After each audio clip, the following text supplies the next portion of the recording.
Je suis Fatoumata Ngaïta Diop, je suis sage-femme, je suis spécialisée en management des programmes de santé et je suis la promotrice aussi de Ngaïta, votre amie la sage-femme. Merci pour l'intérêt et merci d'avoir bien voulu aborder ce sujet qui nous interpelle tous, qu'est l'infertilité. L'infertilité est source de discorde dans notre société. Souvent, il y a des crises au sein des couples dues à cet aspect-là. Mais pour rappel, l'infertilité, on parle de l'infertilité du couple, pas de la femme. Infertilité du couple. C'est-à-dire que le couple, par rapport à la définition, le couple est ensemble pendant 12 mois, il y a des rapports réguliers et il n'y a pas de grossesse. 12 mois consécutifs ensemble. Et c'est là où on commence à évoquer l'infertilité. Ce qu'on a l'habitude de voir ici au Sénégal et dans certains pays africains même, dès qu'il y a infertilité, on pointe du doigt la femme. C'est la femme qui subit la pression. Ce qu'on note ici, dès le mariage, les premiers mois, on commence à regarder le ventre de la femme, voir s'il y a grossesse ou pas. C'est cette pression énorme que subit la femme, que subit le couple, ne devrait pas exister.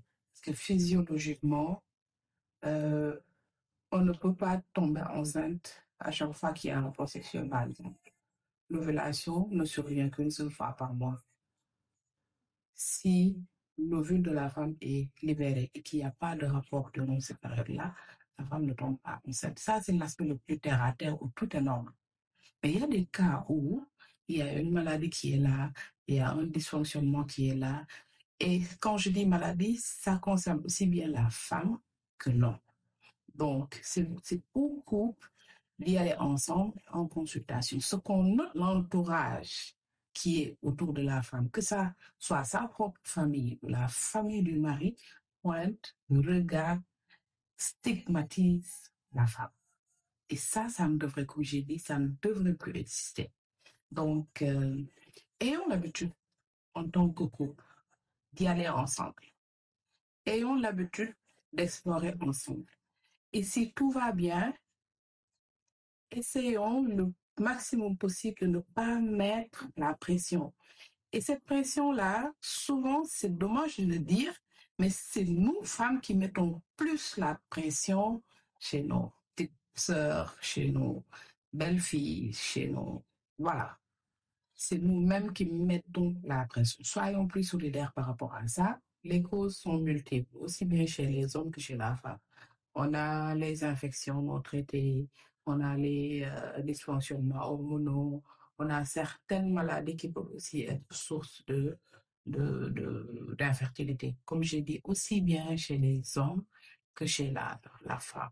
Il y a certains modes de vie, comme la cigarette, l'alcoolisme, le tabagisme, voilà, l'alcoolisme, la drogue, voilà, l'utilisation de certaines substances. Il y a certains types de travail chez les hommes qui exposent peut-être à de fortes chaleurs terrestres qui peuvent être source d'infertilité. Chaque couple qui fait face à l'infertilité devrait partir ensemble.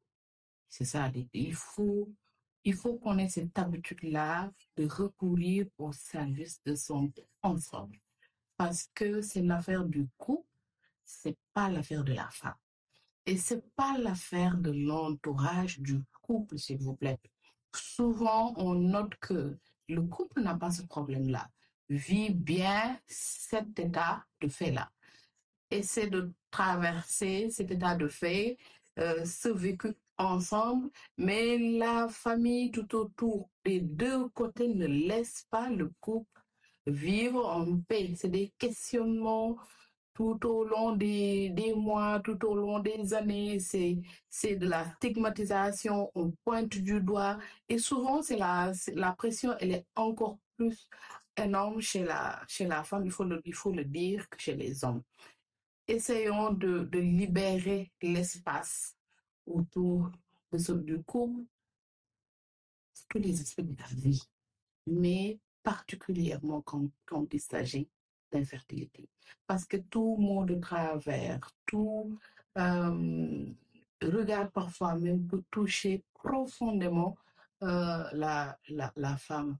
et ça agit directement dans sa santé mentale, c'est source de stress. Et le stress ne milite même pas en faveur de, du bien-être de la santé. Parce qu'il faut être en santé mentalement, physiquement, être vraiment bien pour pouvoir être au calme, pouvoir faire ses traitements s'il y a lieu pour tomber enceinte.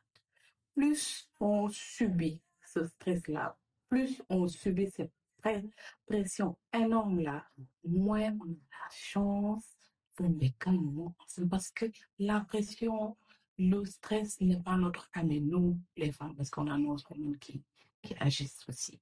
Donc, s'il vous plaît, de grâce, laissez les couples vivre en paix, aussi bien, et aux hommes aussi, participer au traitement, soyez à l'écoute, discutez avec vos dames pour vraiment surmonter ces épreuves-là, ces différentes épreuves-là de la vie, pas que de l'infertilité, mais de la vie ensemble.